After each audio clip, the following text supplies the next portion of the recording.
Hey up, Rayvers.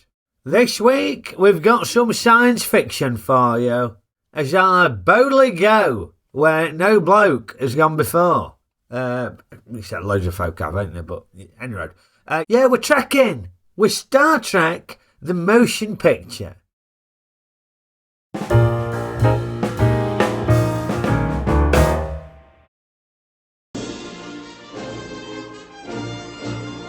Yes, Star Trek, the motion picture, opening with a very stirring Jerry Goldsmith soundtrack. Now, John Williams, he gets loads of plaudits, doesn't he, for all his soundtracks, his brilliant soundtracks, and rightly so. But I reckon Jerry Goldsmith, he's up there and all. He is brilliant, Jerry Goldsmith. So versatile and so many brilliant soundtracks he's done. And as the film opens, we get some more great Jerry Goldsmith music to accompany these Klingons.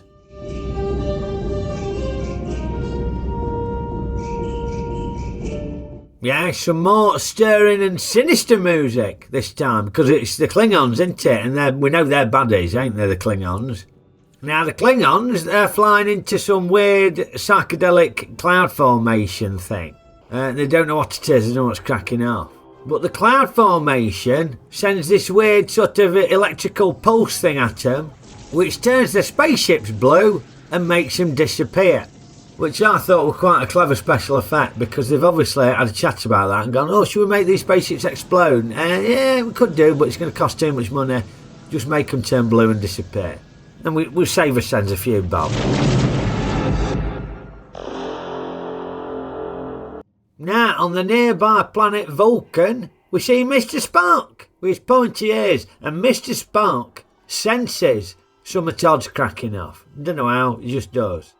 Now, in the TV series, he had a very neat haircut, Mr. Spock, didn't he? But he looks like one of these youths who's been on a gap year. Come back with long hair, doesn't he? Shaggy haircut. Wearing hippie clothes and stuff like that. Needs to sort his son out, looks right shambles. Anyway, Mr. Spock is just about to undergo his Kolinar initiation ceremony thing, where he's going to get given this important necklace. Don't know what it's about. I don't even know who Colin is. Don't ask me. Anyway, he stops it, apparently because he's sensed this psychedelic cloud thingy.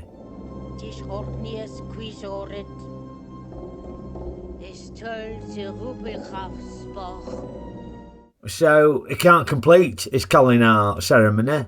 And this lady chucks his necklace on the floor. Which, I mean, let's be honest, it looks a right load of tats. Sort of thing you get in a Christmas cracker, that, isn't it? Rubbish. Anyway, we then pop to Earth, and what looks to be like San Francisco, at the Starfleet headquarters, where we see, just arriving on an Iquishuckle, Captain Kirk. Or I should say, Admiral Kirk, who's been promoted. He looks in good nick, to be fair, Shatner, there, doesn't he? Looks quite svelte. I mean, let's be honest, in some of them later Star Trek films, he's sucking it in, isn't he? He's holding his gut in, packed into that outfit he is.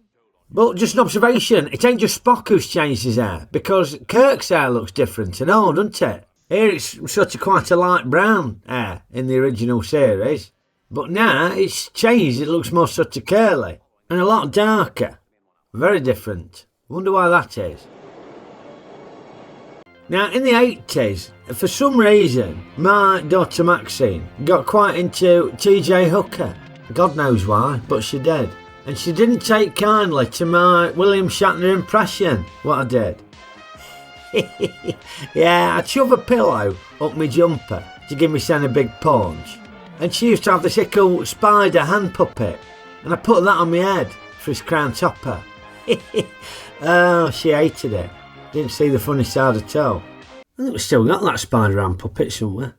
There's a bag of cuddly toys in garage that her kids turn their noses up at, but she point blank refused to get rid of it. She said, oh, no, can't get rid of them, they've got sentimental value. Bloody, she's a grown woman. Pathetic.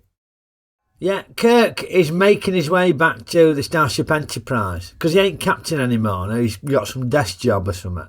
But yeah, he's been tasked with investigating this psychedelic gas cloud thing. Now, for some reason, the Enterprise's transporters ain't working. You know, the beam me up Scotty things. So instead, Scotty has to ferry him over to the Enterprise in some sort of space taxi thingy.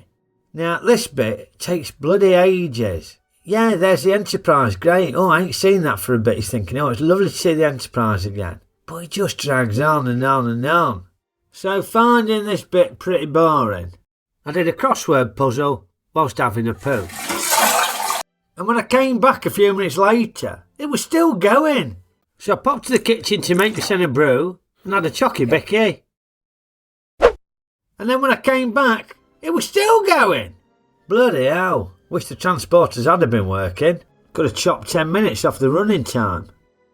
And he wrote Admiral Kirk, he has now been given command of the Enterprise back. So he has to break the bad news to the incumbent captain, Decker. And he's a bit of a dick about it. I'm replacing you as captain of the Enterprise. You'll stay on as executive officer.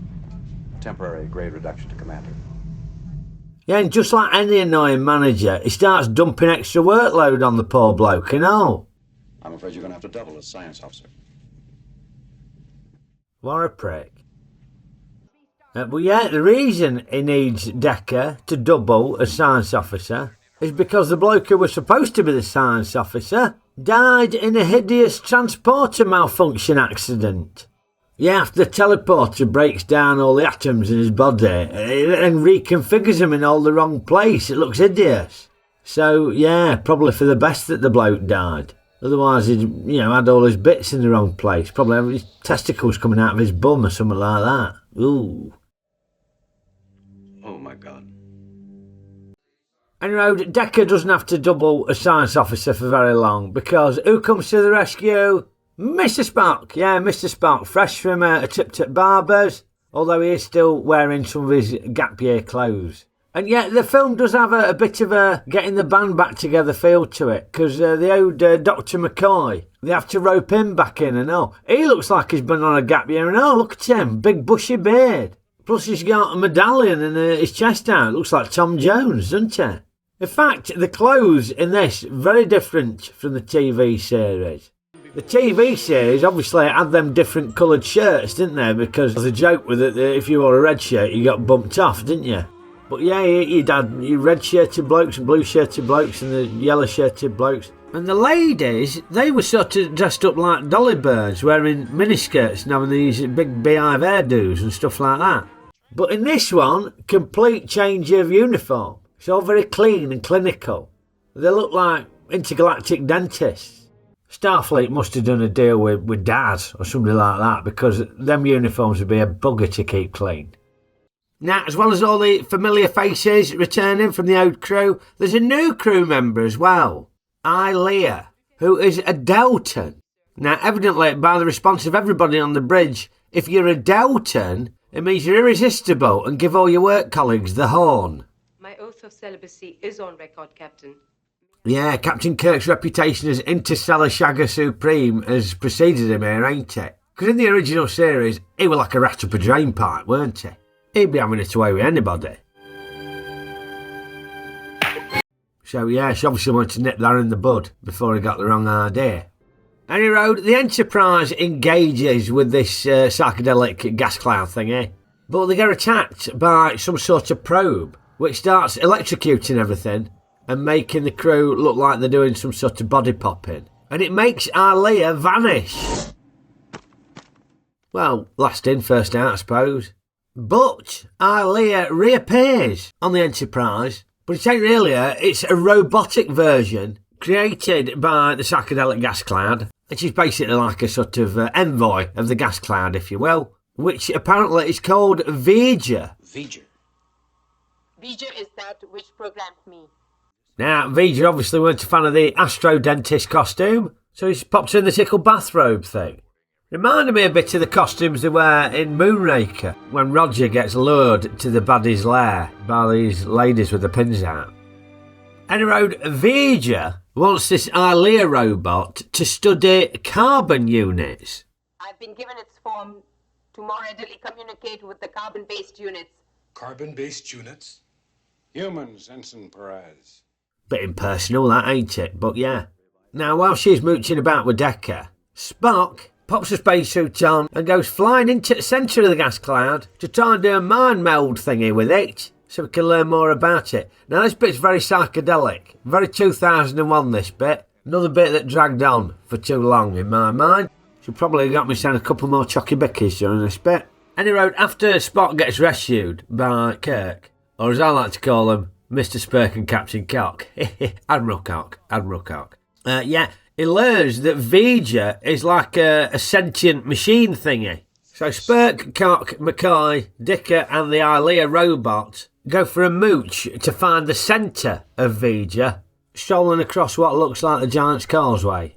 Now this bit was quite clever, I thought, because they discover that V-Ger is actually Voyager 6, an old NASA space probe. Yeah, some of the letters got a bit dirty, so V-Ger couldn't read its own name, couldn't read that it was Voyager. Some bits had been smudged off.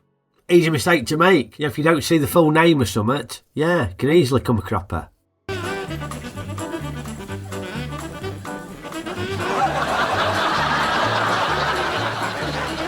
Now, our clever crew members very quickly put the pieces of the puzzle together and deduce what the hell's cracking off. Voyager 6 disappeared into what they used to call a black hole. It must have emerged on the far side of the galaxy.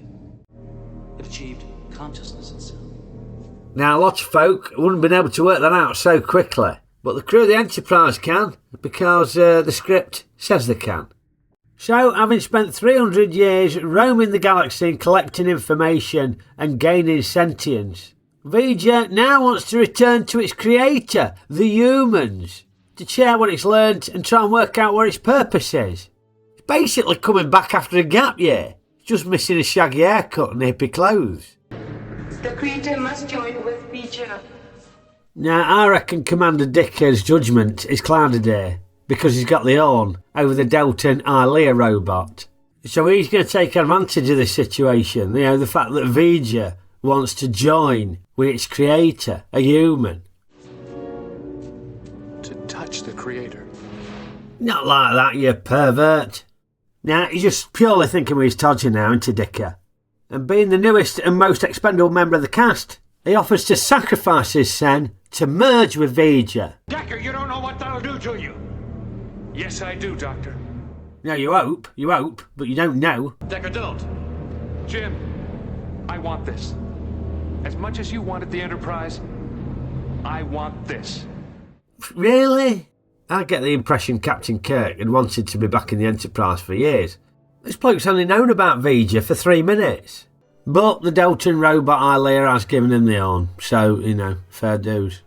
So off they pop, in a flurry of special effects, and V-Ger vanishes, leaving the Enterprise as the last thing standing.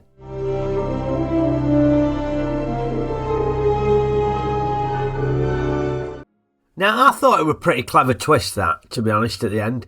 I like the fact that V-Ger were a human thing, and that humans had narrowly avoided being the unwitting architects of their own destruction, having sent Voyager out in the first place.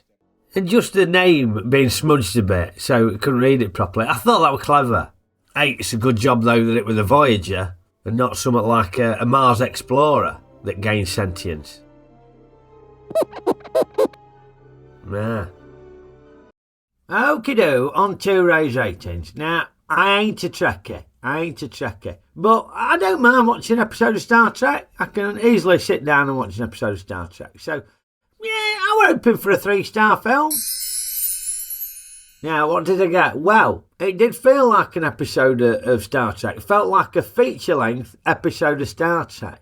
But in the same breath, I reckon they could have cut loads out of it just to make it a normal length episode of Star Trek. Bloody hell, it's slow going in places, this. I found myself nodding off on more than one occasion. But that said, there were good bits in it. I did like the twist at the end. I thought that were good. I thought that were clever. But overall, yeah, it plodded a bit too much for me. So, 2.5. 2.5 star, 3-star film.